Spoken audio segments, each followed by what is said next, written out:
Damn, what the fuck? You can start dancing. Yeah. What is up, guys? Welcome to another episode of Raw and Uncut. Again, I'm here joined with my friend Gregory Josua. Gregory Josua. Welcome.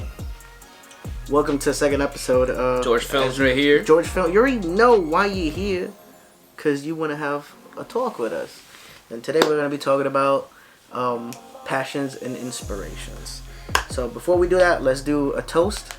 This is a guava margarita that, we made because we need to enjoy this time.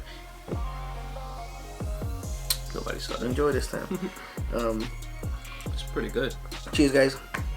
So grab your drink and sit down and relax, because this is all about talking. This is Raw and Uncut. It's just a friendly talk with each other. So let's start out with passion, shall we? So besides photography, you guys know we do photography, videography, and YouTube videography. What other passions do you have besides those? Very good question, George. This is something that a lot of people have problems with, a lot of different passions, and I have the same problem. One of my problems is that I was considering other passions. One of my other passions is art. I'm actually studying to be a CGI artist right now at Lehman College. One more year to go, guys. And I was struggling to figure out what I really wanted to do until I landed on photography and just art in general. One of my other passions is I do actual art, like painting, I do drawing, I do Photoshop art, I do cover art for artists, I do videos, like music videos, interviews, YouTube, and I also like classical art, which is more paying attention to the actual anatomy of the body. It teaches you a lot about anatomy. And I love music. Music is my final passion. I love singing, rapping, beats, creating beats, thinking about beats. Music is a part of me, and it's one of those little things that people don't talk about, but it keeps me going. How about you? What is one of your passions? I have a couple as well, like you. I like painting.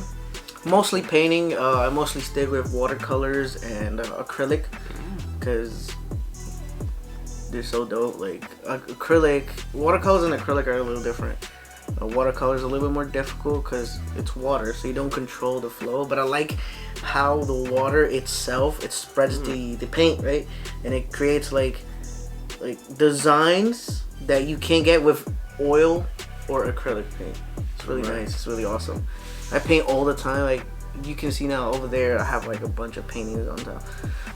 Also, you guys know the beginning of this channel was called Panda Magic, but unfortunately it's been taken. It's been copyrighted by another company, so we had to change it. But it's magic, that's what one of my first passions, very first passions when I started, when I was 10 years old. I started doing magic because, I was like bored all the time. I'm like, you know what, let me fixate on something. And also I saw Chris Angel back in the day in 2009. Chris Angel, bro. Chris Angel was like he was the big thing. And I was like, you know what, Chris Angel, yo, I'm gonna be like Chris Angel. And I was like, just do magic 24/7. I still do magic right now. I do teach magic here as well, but not as prominent as photography. Another one is I like a lot of fashion. So I'm not a very fashionable person, but I like dressing people in fashion stuff for photography. Also, I kind of dress kind of nice. He's seen my stuff, it's not always the same attire. I always mix and match with my colors. When I go outside, always I don't dress to impress, but I dress to look good, because you gotta feel good too. Impress yourself. Yeah, your self-esteem, you gotta love yourself. Love yourself. I'm not asking you, I'm telling you. Love yourself. My phone just vibrated. Also, not recently, I used to sing in Spanish, because I'm a big fan of my own culture, because you guys know I'm Mexican, you're Dominican, right? So Dominican. where I come from, we come from like a little town. So it's called a pueblo in Mexico, and we have a lot of ranchera. So it's like kind of like mariachi music, not really, but in that genre. So they have like high singing, like a lot of like rolling your letters and everything. So I like that kind of music. I don't sing it as anymore. Well, I do sing when I'm in the shower, like Becky G, singing in the shower. But I don't demonstrate it as much anymore. But I do like it. I like Spanish music a lot. And if you've noticed that his and our passions, if you've noticed, they all intertwine. Yes. Right? So painting, you know, it intertwines and like it create, when you're a photographer, you create a mood, you create a tone, and that's the whole point of a photography, a photograph, is you create a mood and a tone that somebody feels. Fucking music. Music is the same way. You create a tone and a feel with the words and with the beat. All of these things help us with both photography and videography. Yo, videography, use beats and music, like for YouTube right now. You see the beat? Epidemic Sound, link below. Graphic design, yo, logo for your photography company. Yes. Fashion, you shoot pictures of fashionable people. Colors, man. Painting, yo. Biggest thing. Everything intertwines in itself. It's like nothing is black and white. This has color in it. My shirt has color in it. His shirt has color in it. It makes you feel a certain way. Even black and white pictures is like, yes, more emotion to the faces and things that people do. That's what black and white was actually used before. We couldn't even have color. Now it's actually used stylistically to show more emotion, focus more on the human experience. You know what I mean? And also like, wait, if you think about it, what did colors look like back then? Even though like right now it would look the same. It's like, what would it be like back in the day? Just like seeing that picture in color. So now there's technology where they're like, oh, this could be this color, and they make black and white colors into colors. But it's like, it's not the same, you know. It doesn't give the same feeling as black and white. How do you feel about black and white pictures? You take them? Yes, I usually put black and white photos in very emotional scenes. I associate black and white with a lot of emotion, like very deep, either hurting, deep joy. It's just like the black and white is very like taking away everything else besides the person. And I think when you do that, you have to be very focused on what emotion you're trying to tell, and when that emotion you're trying to intensify it, that's when black and white is perfect to make that emotion even more real. I believe it's I think it does saturate the mood. Like I have a couple pictures that I've taken of like people. It's like it just makes it that more, like it pops out more of the feeling it gives, you know. Exactly. Yeah, like one smile may not look as good or as prominent in color, but one smile in black and white may look very, very, very nice, very satisfying to see when you're only paying attention to the person's face. Like all the pictures that like I've edited, I usually put black and white just to see what it looks like. And you can definitely tell when a black and white picture will pop out. You just gotta try. You just gotta like, before editing or before anything, just click black and white filter, and let's see if you see the subject that you're capturing, it's more prominent. Then I would suggest you put it in black and white. Yes. Also, when you do black and white, I would suggest, you know, editing the contrast and the blacks and the whites more than just the color, because obviously color is not gonna pop out. Yeah. But more the saturation of the blacks, the whites, the shadows. That's the most important in black and white. You know, creating that contrast is really what makes black and white stand out on its own. Being able to see everything, just the blacks and the whites, really makes it very simple. Black and white brings everything down to the simplest level possible. Just black and white. You only have to pay attention to those two things instead of all these different kinds of colors and shades. You make it real simple to see. It's really when you want somebody to pay attention to something else besides the color in the scene. That's all. Another thing that we would like to talk about is inspiration. So obviously there's a person that's inspired to do something. You know, like I said, magic for me was Chris Angel. Seeing Chris Angel Mind Freak, I was like, I want to do that. It's amazing. You know, I want to be like him. Yes. Same thing with anything that you do. It's like my uncle was a chef, and he inspired me to cook. And my uncle was also a chef, by the way. But I don't cook. I suck at cooking. Let's say he inspired me to, you know, become a culinary chef, and now I'm working at a restaurant. You know, just cooking my life off. To do what I love. If it brings you joy, then people say that if it brings you joy, if you like what you're doing, if you're making money with it, then you have achieved success.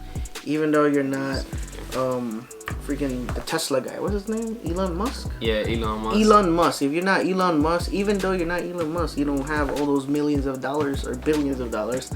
And if you're happy doing what you're doing, what you love to do, then you have achieved success. Yeah.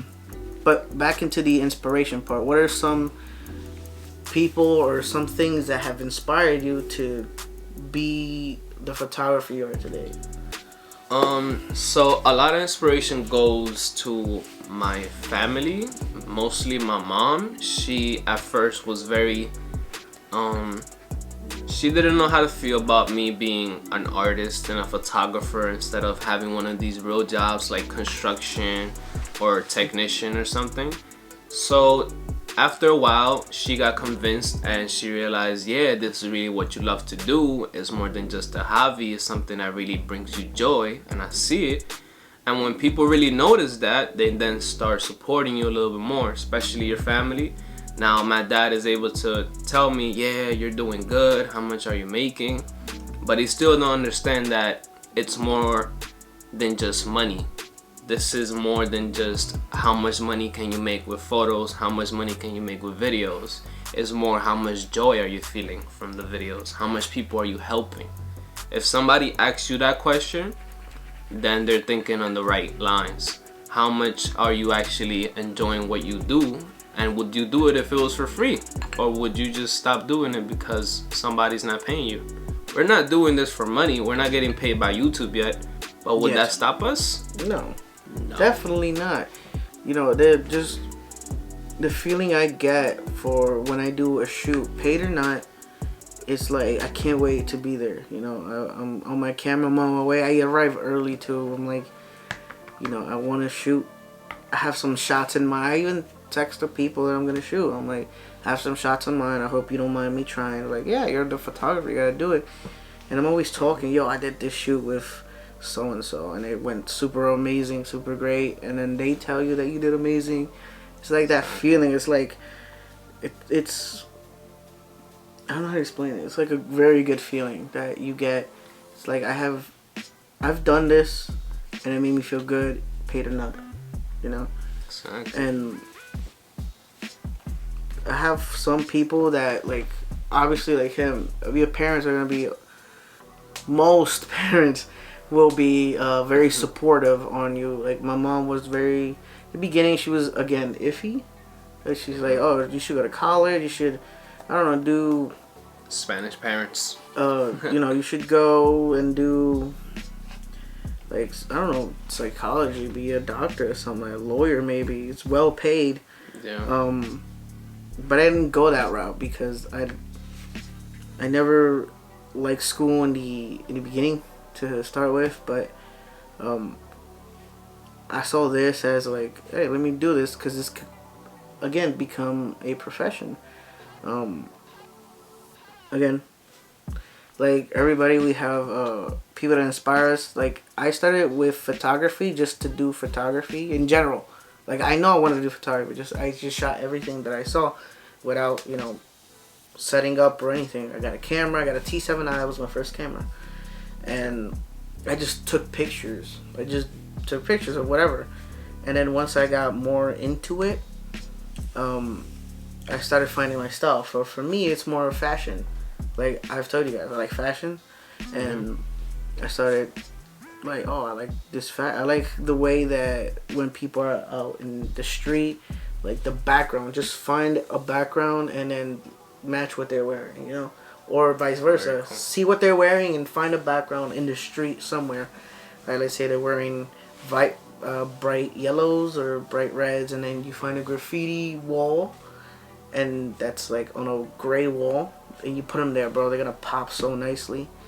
Plus, it shows like their style. They're like, oh, they like to dress all swaggy, or they like to dress more casual. You know, more casual, more professional, or like dressed to impress. A suit, maybe I would do it like at a piano place, with like more, classic. You know, more white and black kind of stuff. Even browns for like a suit type, or like a dress. Yeah, even these browns right here. This would be really nice for a suit. For a suit, man. Just like, even my white shirt. It's like my white shirt's popping with this. Exactly. Really, Ian, his black to white and black. You just popping out of the picture. Yes. But one person in particular called Nigel Barker. He's like one of the judges in America's Next Top Model, something like that. That's the name of the show. Bro, his work. It's just amazing. It's like, you know what? Let me do fashion. This is the guy. This is the guy that inspired me to do fashion. And now I do fashion most of the time. He shot fashion with me sometimes. We did a shoot the other day with a mutual friend. And freaking fashion right there. Yes. Probably put the link below. Yeah, link below. Her name. She actually made the logo for the Strike Force Media. This is her Instagram right here, Story Yellow. I don't know what it's Story Yellow, but she also has a company name. It's right here. I don't know it, so I'll look it up later. This is raw and uncut, you know. It's not edited. We're not gonna pause this video and go, oh, let me look up the name. Actually, Sally Sullivan, I think that's the name. Her full name. Peter McKinnon. Everybody knows Peter McKinnon for now. Now, with Peter McKinnon is the big guy. Yeah. He inspired me a lot. He was one of definitely one of my inspirations for how I take my shots. His tones are super nice. His tones are like the blues. He's using the atmosphere around him and the environment of mountains and a lot of blues and a lot of water to his advantage. I mean, it's Canada. It's amazing. You're able to show off Canada and the colors. I think something similar to something we could do in here in the Bronx is show off our colors. We have a lot of graffiti and a lot of different colors in our buildings. If you hadn't noticed, the Bronx has more colorful buildings than Manhattan. I was looking at the Manhattan buildings and they were all grayish or like brownish, yellowish, not really a lot of colors unless they were made of glass. But in the Bronx, you have red buildings, you have blue buildings, you have green buildings, all the types of buildings. We're very colorful. You have some historical sites, like you said, the graffiti. We have like freaking Harlem. Harlem, man. We have like story, history. Like, you got these tag artists that we're now protecting, that I've noticed. Because it shows off the Bronx history. The Bronx has hip hop. The Bronx has breakdancing. We have graffiti artists that just be creating crazy legs, yo. Crazy legs from the Bronx. We got B-boys. We have a lot of history in the Bronx, and it's like, it's weird how we get like diminished down because like, oh, it's the ghetto and everything. But we actually have a lot of colorful history that, you know, people don't tend to see as well. Yeah. Another inspiration for me is definitely Instagram. I would say Instagram in general, but there's a couple pages that I follow, like Creative Mobs, that are just a lot of photographers' work at once. That's actually what inspired me and him to make a company called Striker Force Media, linked below, where we show each other's work together. Now we're starting to show off other artists' work. So if you want to be featured on Striker Force Media or Instagram or eventually a YouTube, just comment below. Yeah, comment below your Instagram and then we'll message you or link below. Yes, message us. Like, yo, DM us. We would like to be featured in your channel, and then send us your pictures. We'll promote you. You know, Exactly. And you can promote your friends. Yo, my picture was mentioned in this company here. Out of New York City. So wherever you are, just send us your pictures. We'll promote it. Don't worry about it. If you're in New York City, let's work together. Let's do a shoot together. That's the best thing artists could do for each other. We could help each other. Yes. We know the struggle of how it is. That's another thing I wanted to touch on. It's like we artists have to help each other because this is all we got. We're rising artists, and we can't just always be. Obviously, it's like we're gonna have competition, but like the more we can help each other grow. It's like we can grow together. We'll not always compete against each other. It's like, oh, my camera's better. My lenses are better. My landscaping is better. I don't shoot a lot of landscapes, but my formatting is better. And it's like, don't criticize other people. Help them. It's like, you know what? You know what would be nice? If you kind of like angle it this way and don't just, oh, that picture's nasty. Right. It's like if I see a picture I don't like, be like, so I would suggest, just a suggestion, You always give positive reinforcement, positive criticism, and just help each other out, man, because we're all in here to win it, Mm-hmm. Everybody has their own vision of what they think looks nice and looks bad. It just depends on how you show it off to people as well. So if you show off a really bad picture, but you show it in a really interesting way, it might become a good picture in a way. It's just the way that you present it, your composition, your idea behind the meaning of it.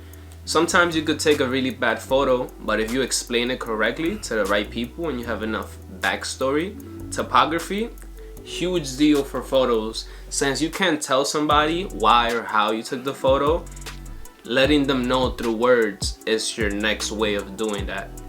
Like right now, we're talking to you directly, but if this was in a video, you wouldn't be able to know anything we just talked about. And we can't explain everything in a couple sentences. You have to know the essentials. I agree, man. I agree. Yeah, so a couple of, advice we could give is, as you're starting out, find the correct passion, as we mentioned in the previous episode. And inspirations, like don't copy other artists. Like I've seen a lot of people copy Peter McKinnon style. Like I've seen this one YouTuber. He's small as well. He's like 200, 300 subscribers, but he did everything Peter McKinnon did. So he starts out with coffee, exact same way. Wow. And like the whole scene is very similar, and it's okay. I would suggest, don't word for word copy. Take inspiration from them. Like, you know what? I like, for example, this. I like the brick wall he has behind him. Yeah. So we have this, but we're obviously not making coffee. And I've been told a lot. It's like, oh, did you take all the stuff from Peter McKinnon because he does magic? No, I started out with magic first. And then a couple years ago, I got, let me get into photography. And everybody's like, oh, you're doing the same thing Peter McKinnon does. Not really, even though I take inspiration from him. Mm-hmm. If you see my photography, not all my pictures have a lot of blue tone or they have high greens or everything. Mine's is more yellow kind of style. But I do take some tips that he does and incorporate into my pictures. For me, Peter McKinnon is like inspiration, definitely, and it's definitely good to take inspiration from these artists. My style is more vintage style. I like my photos to be more like memories, because that's how I think of photography in general. I think of photos are just moments in your memory or moments that you've lived that you want to remember. Any reason for somebody to put up a photo on their wall is because they want to remember a moment or that memory. They don't really care too much about what the photo is about. They care about what the photo reminds them of. It's all about in the head for photography. It's more about how you feel about a photo. Me, I like to put more yellowish tones in my style to make it look more vintage. I associate yellowish photos with old photos from like back in the day, like 1900s, like when they had to use a really big thing and go behind the curtain. Oh yeah. I love those styles because they really show the raw feel of what was happening back then. I love to show real scenes of people doing real things. and not so much staging. I like to catch people when they're not looking, to really catch them doing something that you will see anybody else doing. Us just talking. If somebody took a photo right now of us talking and laughing, like naturally, instead of us posing for a photo, I would take the one of us natural, because it's who we really are. You gotta show people who you really are. So yeah, I think that right about sums up this episode. Thanks a lot, guys, for watching. Comment your Instagram. We're gonna message you, or you message us. Better to message us. We're not gonna get everybody, but we would like to promote your stuff. If you want to be part of the team and you're in New York City, let's collab. Striker So Force comment Media down below. Striker Force Media. Subscribe if you're not already. Hit that like button. Smash it if that's what you're into. And we'll see you on the next episode or video. So, cheers, guys. Drink responsibly.